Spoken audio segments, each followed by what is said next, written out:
After hanging up the phone, my phone vibrated twice. I picked it up to see a message from Julian. Company's got overtime, go ahead and sleep, no need to wait up for me. Then the cute avatar marked V popped up. Meli, no need to leave the door open for me tonight. I have plans. A playful you know what I mean sticker followed. I gripped the phone tightly. Standing by the floor-to-ceiling window. Watching the two of them hug and kiss eagerly as soon as they got downstairs.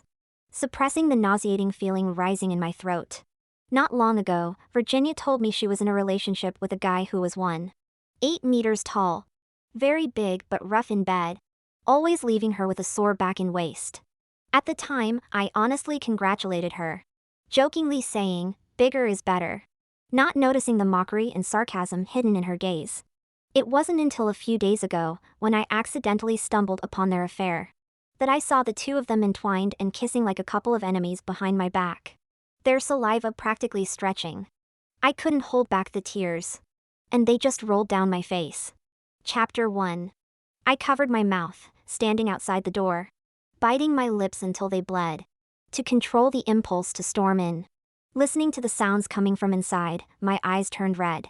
It turned out that my gentle and honest boyfriend liked to play all these games. Uniforms with black stockings. No wonder my back and waist hurt. I closed my eyes, trying my best to control myself. But my body still trembled uncontrollably.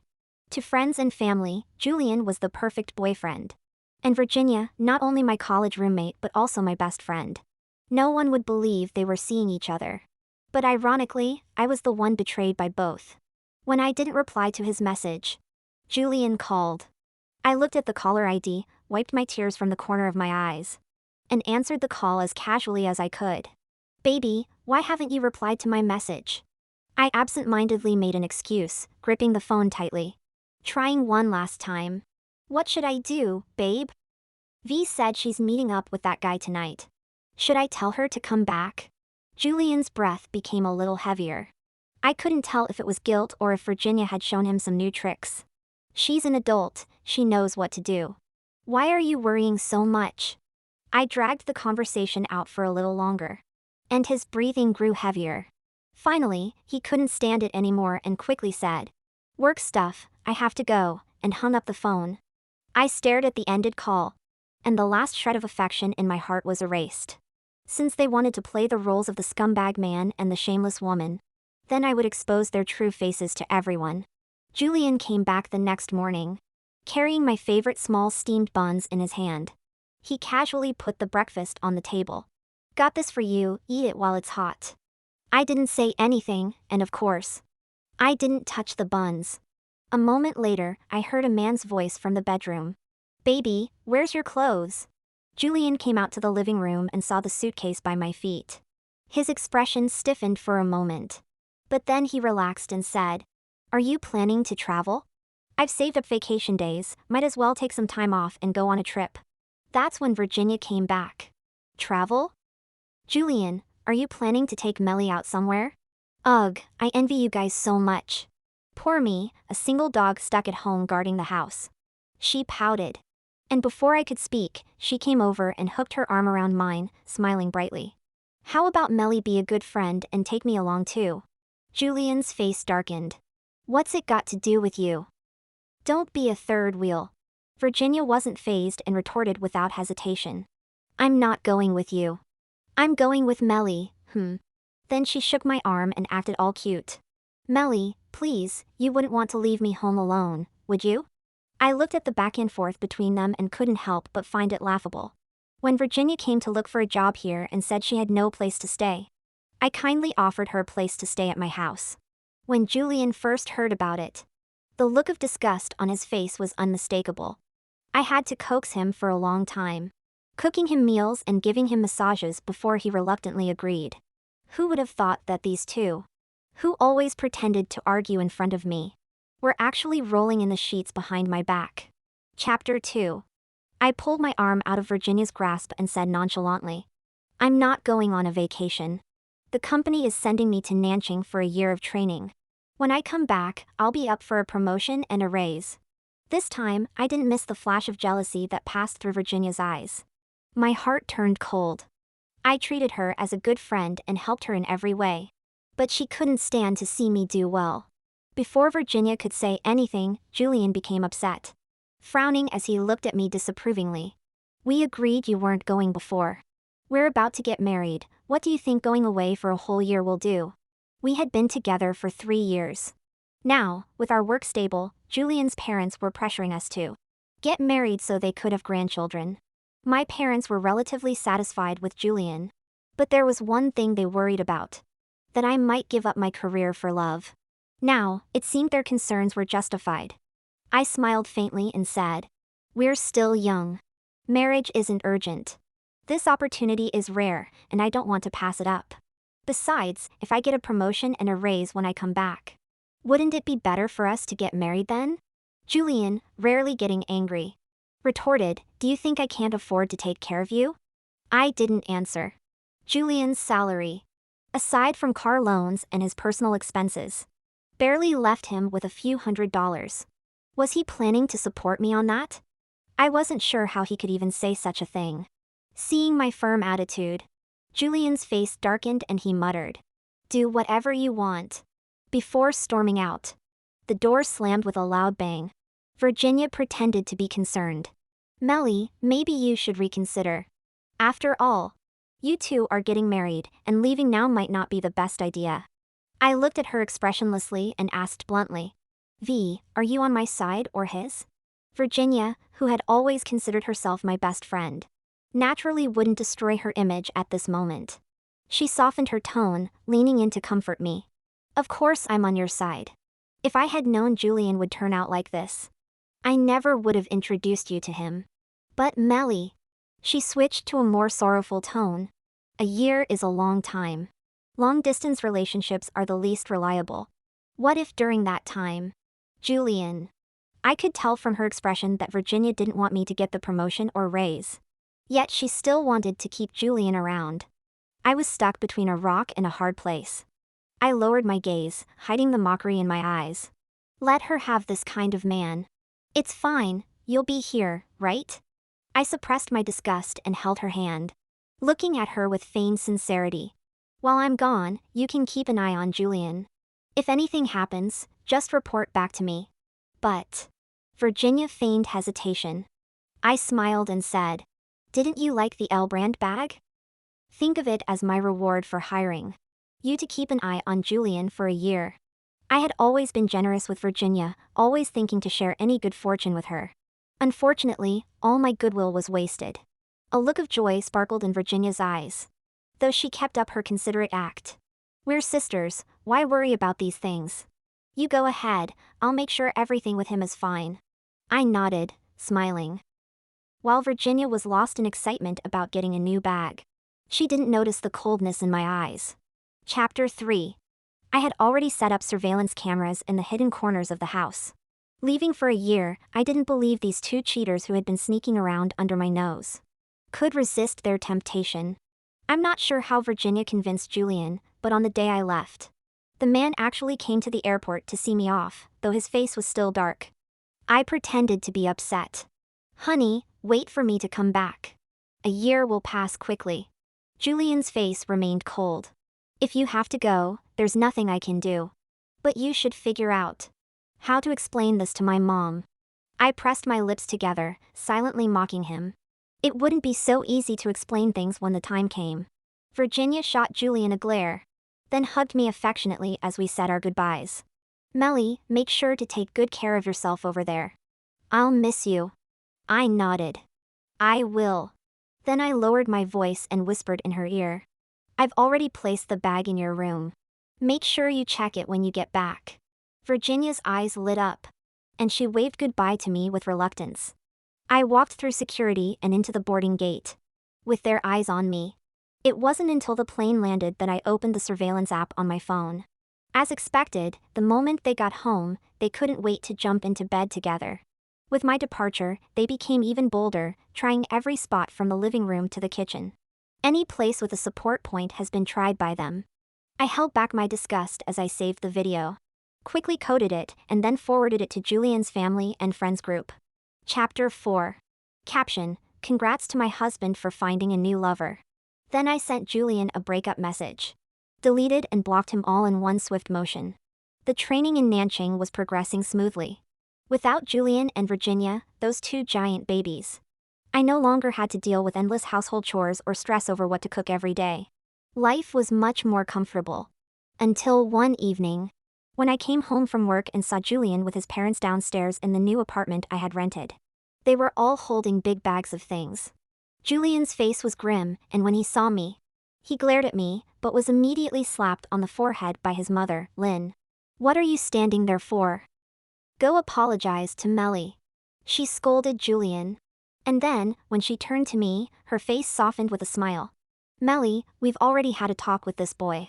Could you please give him another chance?" she said, pushing the bags into my arms. "Look, we bought these for you. Julian said you like them." I looked at the branded bags, a hint of sarcasm flashing in my eyes. We'd been in a relationship for 3 years. And Julian had never bought me anything expensive. In fact, he would criticize me for stocking up on things during sales. Women are different. You don't have to support the family. Unlike us men, who have to count every penny. I didn't want to argue, so I kept silent. But Julian, seeing that I didn't resist, got even more worked up. "Melissa, let me tell you, who else about to get married spends money like you? Do you even know how to manage your finances?" Finally, I couldn't hold back any longer. "I'm not spending your money, and by the way, when I saw you throwing money into your video games, you didn't hesitate at all. Why should you lecture me?" Julian's expression froze for a moment, then he weakly replied, "I'm just thinking about our future. Think about it, once we get married and have kids, we'll need to have some savings. Right?" At that moment, I wasn't happy, but since he had been considerate to me in other ways, I didn't argue. But a few days later, I saw Virginia wearing a pair of Bulgari earrings. I was surprised. She hadn't even settled into her job yet, so how could she afford such an extravagant item? I casually asked her about it. Virginia's eyes flickered, and she absent-mindedly touched her ear while replying, "Oh, these? A simp bought them for me. Pretty, huh?" I recognized the earrings. Later, I found a matching pair in Julian's shopping history. When I asked him about it, he said, "My boss's birthday is coming up, and she's still in charge of my promotion. So I thought I'd buy a gift to score some points. You were busy at the time, so I asked Virginia for help." Julian hugged me. "Once I get promoted, I'll buy you one too." I quickly waved my hand, saying I didn't need it. A pair of earrings costing nearly 10,000 yuan was too extravagant. Especially since I didn't even have pierced ears. Hearing this, Julian hugged me tightly and proudly said, "When I get promoted, I'll buy whatever you want." Looking back now, it was just like a dream my boss kept dangling in front of me. Oh, there's one difference. At least I got paid for the work I did for my boss. But with Julian, I was just working for free, like a free nanny. Now that we've broken up, he's willing to spend big money to win me back.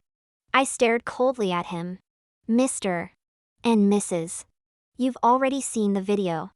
I will never be with a man who has betrayed me." Chapter 5. As soon as Julian heard that, he became anxious, glaring at me with dissatisfaction. "Do you realize that your actions have violated my privacy? I could sue you for this." Before I could respond, "Mr. Lynn scolded him. "We're family, why are you talking about suing? If you hadn't done something so disgraceful, Meli wouldn't have had a reason to want to harm you." Mrs. Lynn also came over and tried to take my hand. "Meli, you've been with Julian for 3 years now, and you've had a good relationship. It's almost time for you two to settle down. It'd be such a waste to give up now." "Don't worry," she said with determination. "I only recognize you as my daughter-in-law. As for those shameless mistresses out there, they better not think about stepping foot into the Lynn family home." If it wasn't for the bragging email Virginia sent me a couple of days ago, I might have actually believed her. I pulled my arm away and said calmly, "Mrs. Lynn, my relationship with Julian has come to an end. There's no point in forcing it any longer." Seeing my resolute attitude, Mrs. Lynn's expression slowly changed, and her voice grew shrill. "Melissa, you've been living with my son for a year. You've already been used up, a second-hand product. Do you really think anyone would want you now that you're leaving my son?" I laughed in anger. If that's the case, your son's even worse. He slept with multiple women, and who knows what kind of diseases he might have picked up. I said coldly. Get out, or I'll call the police for harassment. Mrs. Lynn's face turned red with rage, her hand shaking as she pointed at me. You. How dare you speak to me like that? I sneered and took out my phone, opening the photos Virginia had sent me. The photos showed Virginia and Mrs. Lynn together, arm in arm, happily shopping at the mall, looking like a mother and daughter. Birds of a feather flocked together. You both put on a different face in front of me but act all cozy behind my back. It's truly disgusting, I mocked. In the past, for Julian's sake, I had always bent over backward in front of his parents, showering them with gifts every holiday. But what did that get me in return? I knew full well that Virginia was a mistress. But she still got cozy with her family. And now they shamelessly come to beg me to reconcile. This was a new low for me. When Mrs. Lynn saw that photo, she was speechless, her eyes burning with resentment as she glared at me. Julian, who was focused on his career and his reputation, dragged Mrs. Lynn out in embarrassment. I thought that would be the end of it, but the next day, while I was in class, I heard a commotion downstairs. A crowd of people who had gone out for lunch gathered by the entrance. Watching the spectacle, a colleague came running over to find me. Meli, you should go downstairs. There's a woman claiming to be your mother-in-law, crying and holding a banner outside the main entrance. Chapter 6. My brain was buzzing as I grabbed my phone and rushed downstairs. Before I could squeeze into the crowd, I saw a bright red banner with large characters printed on it. Melissa spent all my son's savings, then turned around to cling to her boss, abandoning her fiancé. My vision blurred, and I nearly fainted. Thankfully, a colleague next to me helped steady me so I didn't fall. I don't know who shouted "Melissa's here," but the crowd that was previously packed so tightly suddenly parted, clearing a path for me. I looked at Mrs. Lynn, who was kneeling on the ground, crying uncontrollably, and I almost doubted whether I had actually wronged Julian in some way. Meli, my daughter-in-law. Mrs. Lynn's eyes lit up as she saw me. She hurriedly stood and ran toward me, then suddenly dropped to her knees in front of me, kowtowing and clutching my legs, wailing. Meli, please give my son a chance. You've been together for 3 years. And in that time, he spent enough money on you to buy a house. You can't be this cruel, just walking away from him like that. I didn't expect an old woman's movements to be so swift and smooth, leaving me no chance to avoid her. The voices of the crowd around me kept ringing in my ears. This girl looks all proper, but turns out her character is this bad. Yeah. She got all this money from him. He was planning marriage, and then she hooks up with someone better. And now won't even marry him. If she's not marrying him, she should return the money. Exactly, a gold digger, disgusting. Some people were even filming with their phones, declaring with righteous indignation, people like her should be exposed. Let everyone see her true face. I had lived more than 20 years and had never seen anything like this. Mrs. Lynn saw that the crowd was on her side and played it up even more. Meli, we're not blaming you. It's just that all that money was from me and his father's pension. You spent it all on bags. And now we can't even afford our medicine. We had no choice but to come find you. She wiped her tears, her shabby clothes clearly scavenged from some corner. I forced myself to hold back my anger. Get up. No, Meli, please forgive my son. No matter what mistakes he made before, he truly loves you. The crowd around us instantly erupted. Lady, why would you want such a woman? Just sue her and make her return the money. Yeah, she's using him to climb the social ladder, such a gold digger. I wouldn't even want to look at her. I listened to the insults surrounding me, but my mind started to cool down. If what Mrs. Lynn said were true, she could easily take me to court and demand the money back, rather than causing a scene at my workplace. Her real intention was clearly not to get me to return the money, but to embarrass me and slander my reputation. If your conscience is clear, you have nothing to fear from shadows. Since she wanted to make a scene, I would entertain her. Let's see who comes out looking guilty in the end. Quickly, I pinched the flesh on my thigh hidden under my sleeve. The pain made tears spring to my eyes immediately. Chapter 7. Madam, you don't understand. It's all a misunderstanding. It was Julian who, I said, tearing up. You said he spent all that money on me. But I didn't take a single penny from him. As I spoke, I pulled out my phone and displayed the 3-year spending record. Thankfully, I had the habit of keeping accounts. Or I'd be in trouble now. Look. These are all the expenses from our 3 years together. I've recorded everything clearly. Julian only bought me a 99 yuan bouquet and a 399 yuan silver necklace on Valentine's Day. I raised my voice. I bought him a 4090 graphics card. You see, I really didn't spend any of his money. Mrs.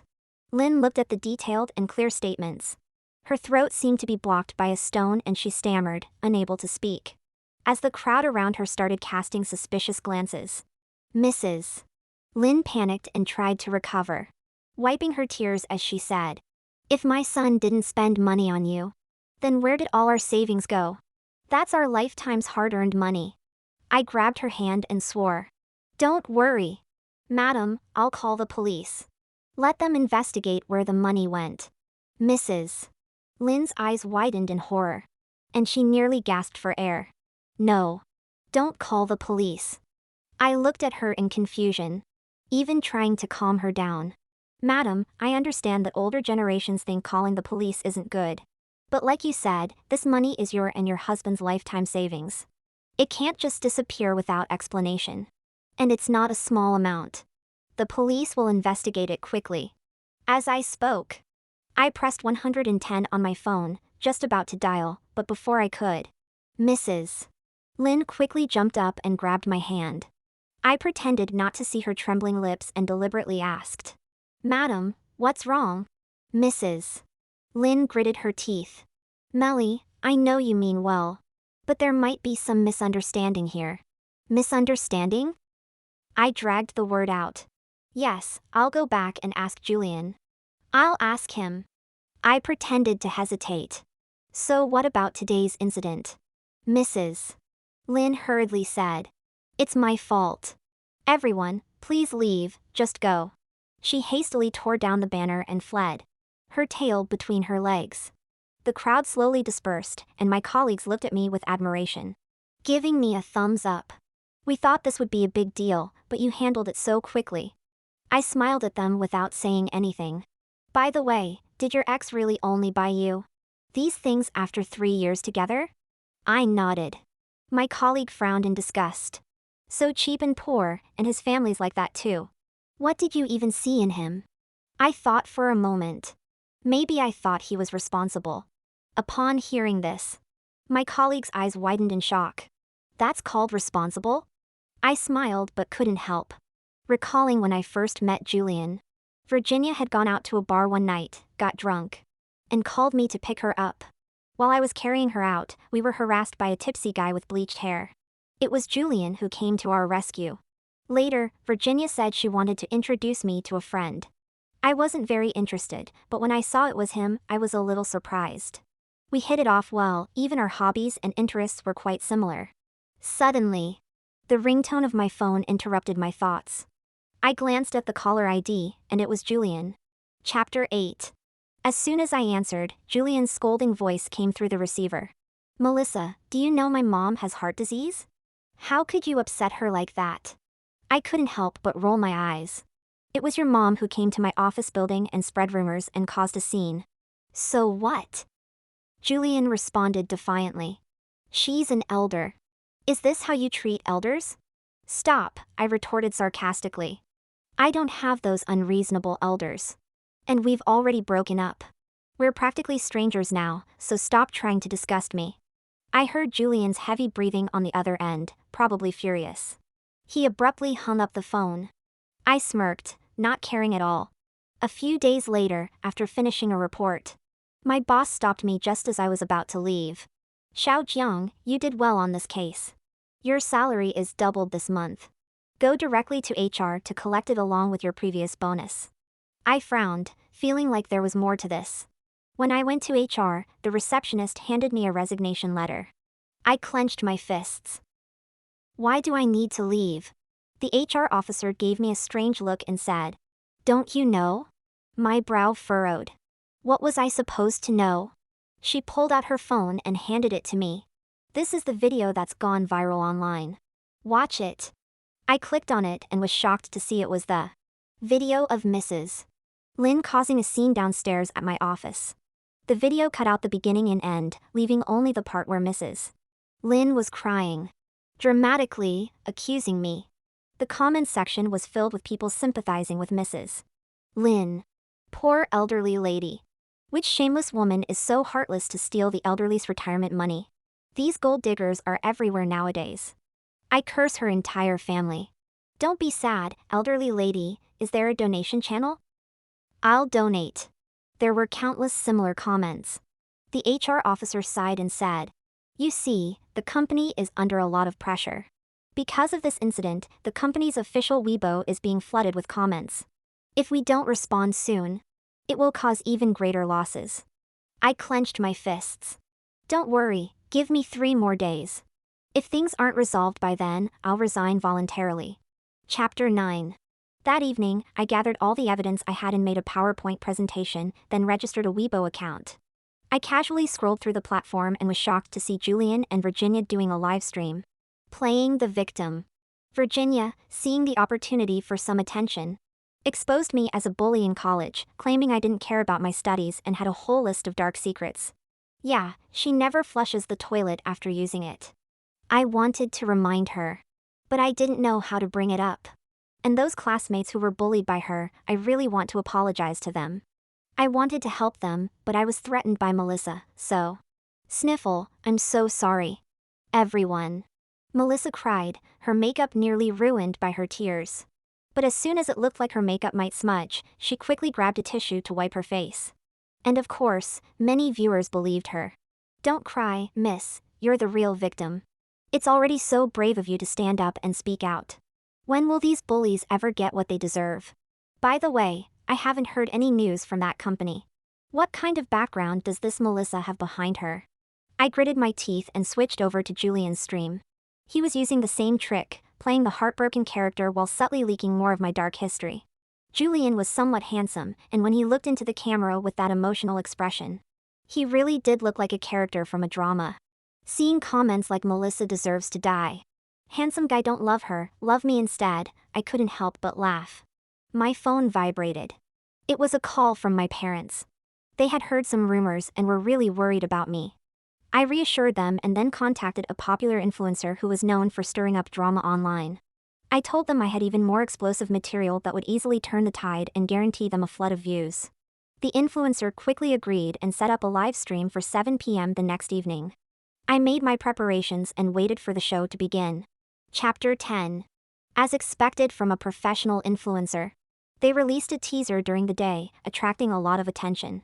By the time the live stream started that evening, the number of viewers had already surpassed 100,000. I pressed the button to join the stream. Once connected, facing the camera, I calmly said, "Hello, everyone. I'm Melissa, the person involved in the recent kneeling incident." The comments section was immediately flooded with offensive language and insults. I continued. "Now, I'm releasing the full video of the kneeling incident along with a detailed list of all the money my ex-boyfriend Julian spent on me during our relationship." The 2 files appeared on the screen. The comments froze for a second, then exploded in a frenzy. What the hell? So this is what the full video looks like? This family is crazy. He only spent a few bucks and still claims to love her. The female lead even bought him a 4090 graphics card. "Who'll buy one for me, sniff?" Just then, my phone rang madly. It was Julian calling. I ignored it. Then someone in the comments said, "Even if this is fake, what about your college bullying scandal? Your best friend herself said it." I chuckled. What best friend? The one who climbed into bed with my boyfriend while I was on a business trip? The whole chat was in shock. What? Climbed into bed? I quickly summarized how Virginia had stayed at my place while looking for a job and how those two had secretly gotten together right under my nose. My phone vibrated violently, full of abusive messages from Virginia and Julian. I turned a deaf ear and continued talking. My ex-boyfriend and my so-called best friend are both from the same hometown. They thought I couldn't understand their dialect, but what they didn't know is that I learned the dialect to win his parents over. I looked into the camera, a sarcastic smile playing on my lips. So, how do you like Mr. Lin and Miss Ma's nurse uniforms and black stockings? Chapter 11. The twist came too quickly, and the truth was too shocking. The discussion online continued for a week. And the heat hadn't died down. Julian was fired from his workplace due to issues with his personal conduct. His mother, who used to proudly announce, "My son is a civil servant," lost her bragging rights. Instead, she found herself the subject of gossip and criticism from relatives and friends. All because of the viral video. In the end, the entire family couldn't bear the pressure and fled back to their rural hometown. As for Virginia, I encountered her again in a bar. I had come to relax with some friends, but there she was, surrounded by a few greasy middle-aged men, who were feeding her drinks. Several hands were groping her body. When she saw me, she instinctively tried to hide. But one of the men slapped her hard, cursing at her as he did. "You shameless bitch, I paid for your drinks and you dare try to hide?" I looked at Virginia, now kneeling on the floor like a dog, and shook my head. Before leaving, I ran into her in the hallway. I didn't want to engage with her. But she called out to me. "Melissa." I turned and looked at her. "What is it? Why do you get to live so well?" She stared at me with jealousy. "Do you know I never even liked Julian? I just wanted to make things difficult for you." I nodded blankly. Julian wasn't even her type. So I was surprised when they ended up together. She stared at me and suddenly smiled. "You don't know, do you? That punk from back then. Julian actually hired him on purpose to get close to you." After a long pause, seeing that I didn't react, Virginia lost it. "Why aren't you upset?" I tilted my head. Why should I be upset? It was just the realization that a rotten person was rotten to the core. What was there to be upset about? I didn't bother with the frantic Virginia, turning and walking away. The road ahead is long, and I have to keep moving forward step by step.